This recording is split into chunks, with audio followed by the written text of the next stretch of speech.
So, hi everyone. Nasa Singapore ako ngayong araw na to. So, ang oras ngayon ay 9:49. Wala akong magawa. Parang, alam mo yun, may time talaga na gusto kong magsalita na magsalita. Tapos wala naman akong kausap.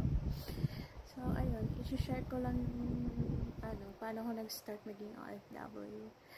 Tawag nito, kung may manonood man na ibang lahi nito or whatsoever na taga saan ka man, sorry kasi Tagalog yung gagamitin ko salita kasi mas doon ako gamay kasi baka mag English spoken ako maging wrong grammar, so ayoko, gusto mag Tagalog lang. So yun, kwento lang ako ng mga experience ko as a OFW. So ayun, nag-start ako mag-OFW nag-start ako mag-abroad when I was 22. When I was 22. Nag-start ako mag-abroad ng 22 ata. So, ayun. Maganda naman trabaho ko sa Pinas, to be honest. Masaya ako sa pinasukan ko. Minimum din yung sahod. Kaso nga, parang wala akong progreso sa Pinas. Yung sahod ko is mapupunta lang sa bahay, pamasahe, transportation ko everyday, tubig, kuryente, mga daily necessities ko, mga toiletries ko. So, wala akong naiaambag or padala sa bahay kila papa.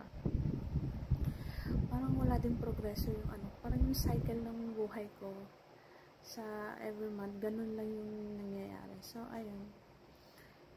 Una nag-abroad is yung ate ko kasi may dalawa siyang anak. So, parang need niya talaga. Mas need niya talaga na mag-abroad. So, ayun, sabi niya sa akin. Parang, patapos natin kontrata ko. Sabi niya sa akin, mag-asikaso ka ng papeles mo, magkuha ng passport mo kasi kasi kailangan ng amo ko ng kasama dito sa ako. Ayun, parang wala sa plano ko kahit konti na mag-a-abroad ako. Wala talaga kasi nga okay na ako sa Pinas. Parang okay na ako doon. Parang wala akong masyadong na problema about sa ganung bagay. So, ayun. So, ako sabi ko gusto kong mag-try pero wala akong any ideas kung ano yung dadatnan kong trabaho doon, kung gaano kahirap, makakayanan ko. Ang inisip ko, nandun mo yung ate ko, siguro kaya ko yun kasi may mag-guide naman sa akin. So, yun, process na ako ng papel. Direct ako, wala akong agency. So, ayun, process na ako ng papel. Nakaalis din ako siguro within 1 month na process ako. Lipad ako. Pupunta akong bansa is UAE. So, ayun. So, siguro, ito lang yung mga tip na mabibigay ko sa mga nagbabalak na maging OFW. Kung hindi buo yung loob mo or wala kang lakas ng loob, huwag kang mag-abroad or huwag kang papasok ng pangangatulong sa Middle East. Kasi yung pangangatulong sa Middle East is parang parang swertihan lang na magiging employer mo na magiging sa'yo, tuturing kang tao, ganun. Kasi mostly nang napapakinggan ko talaga ng mga katulong is, mga kasambahay is worse sa mga mas naranasan ko. So, ayun lang nga. Punta ako doon. Pag naalala ko, naiiyak pa din ako. So, naiiyak pa din ako pag naalala ko yung mga struggle ko doon. Sabi ko, mga 2 weeks pa lang. Sabi ko, hindi ko na kaya. Siguro ang tagal-tagal na yun, siguro 4 years ago na siya, pero pag naalala ko, naiiyak pa din ako, parang hindi ako makapaniwala na nakayanan ko yung bagay na yun. So, ayun. So, mga 2 weeks pa lang, sabi sa ate ko, gusto ko na umuwi, hindi ko na kaya. Sabi ko, uwi na ako, hindi ko na kaya. Pero hindi ko kakayanin. So, ayun, ang ate ko lagi nagsasabi sa akin na kaya mo yun kasi may mga pa tayo, may mga gusto kaming baguhin sa buhay namin, may mga gusto kaming maranasan, hindi namin naranasan, mga something na gano'n. Sa ako, sabi ko, sige, baka kaya ko pa naman, nakaya ko naman yung 2 weeks kako, baka mas kayanin ko pa. So, kasi sabi ko sa inyo, yung amo kong lokal, nagising kami niya ng mga alas 5, no, straight na yun sa hanggang gabi. Pinakamagang out ko sa trabaho is 10. Wala pa kaming pahinga nun sa hapon. Ang pahinga lang namin is kain ng tanghalian. Mabilisan pa yun. Ako sa pag natatagalan ka kumain, sabi na, may pinakain mo ba to? Gano'n ang amo ko. Pero mabait naman yung amo ko. To be honest. Pero may mga sampal talaga na hindi ka nila ituturing na tao, mas tinuturing ka nilang robot. So ayun, minsan maglalagaut ako ng ng 11. Tapos pag may order pa sila niyan, hindi pa ako pwedeng matulog kasi ako yung kukuha ng order kasi hindi man lumalabas yung mga lokal para kumuha ng mga order. Siyempre may katulong sila para gumawa nun. So ayun, minsan makakalagaut ako niya ng 12. So, wala na akong kaluluwa nun. Wala akong kaluluwa na maliligo na lang ako higa. Yun na lang gagawin ko. Umabot ng gano'n ng mga ilang buwan.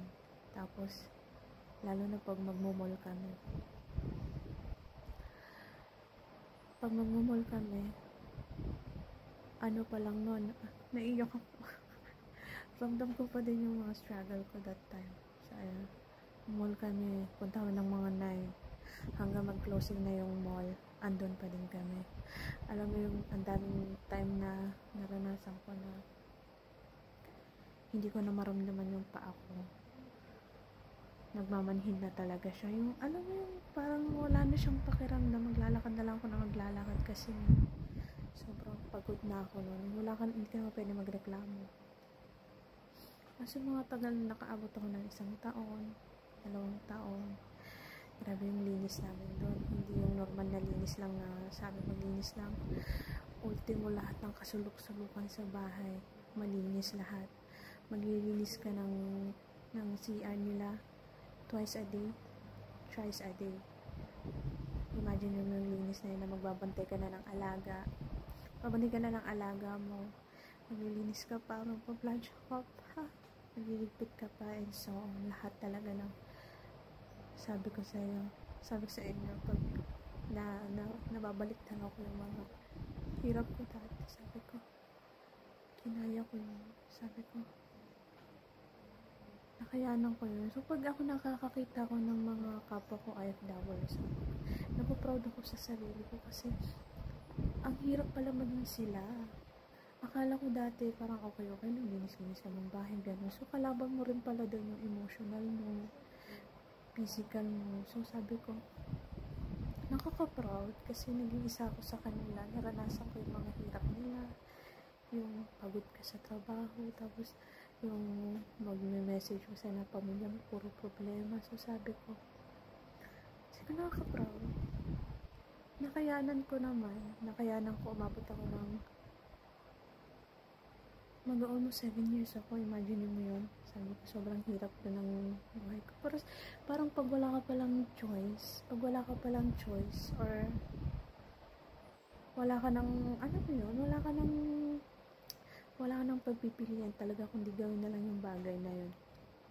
Makakaya mo pala. So, inabutan ako ng pandemic, lalo ako hindi nakauwi. Kaya umabot ako ng 6 na taon na higit. Yun nga, almost 7 years. Pandemic. 22 ako. So, ilang taon ako nakaalis sa amo kong lokal.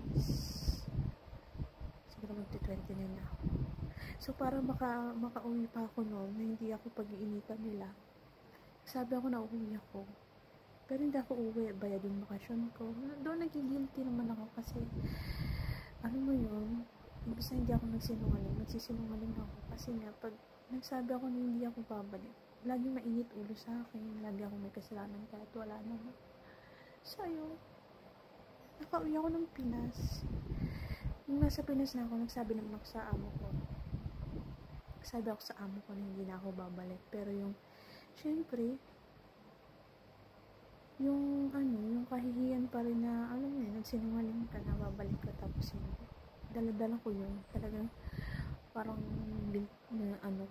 konsensya talaga ako, sabi ko, gusto ko mag-sorry, pero wala naman akong nagawa na iba, kasi parang, yun na lang yung makapag-save sa akin, para makauwi ako ng maayos. Tapos ayun, ano pa lang yun, one part pa lang yun ng mga hirap-hirap ko sa Middle East. So, ikikwento ko sa part 2 yung kasunod pa. Wala lang, mag-upload lang ako. Kwento-kwento lang.